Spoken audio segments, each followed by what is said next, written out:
Now, one of the problems with the law of worldviews that it presents to us, and something you might have already thought about, is the philosophical issue that arises when we say that everything that is perceived is real, regardless of whether or not it has a collective observation or a personal observation. And that is something that creates some issues here, because let's take a psychotic person who is in a fit of hallucinations or delusions.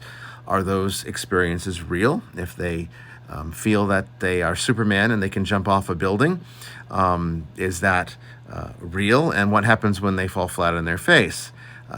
Clearly, their delusion would lead them into some type of error that the rest of us collectively would see as not reality.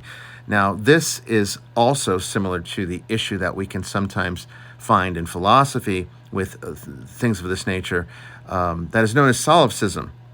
Now, that's the idea that only the self can be confirmed to be true. In other words, only I can know that I exist. I might live in a virtual reality where I'm the only one that's actually connected to it, and everyone else is a figment of my imagination or a unplayable character.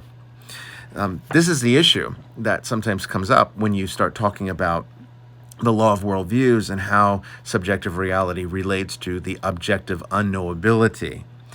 So how do we reconcile this? Well, this is why the unknowable objectivity is also important to the equation, and why the law of worldview starts out by saying that the world we perceive is actually an interface between the nominal world and ourselves, between the objective unknowability and the subjective experience.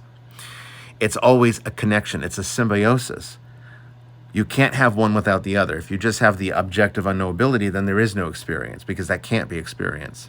And if you just have the subjective experience of the self, then that's all fiction.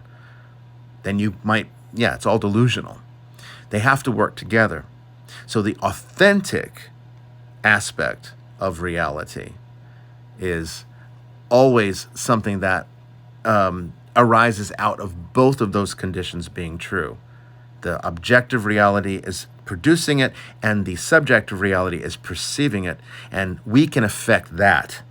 And this is where we get to the next part of the law of worldviews, where it says, because there is an infinite number of ways to perceive the world, there are an infinite number of worlds we may assemble with our awareness.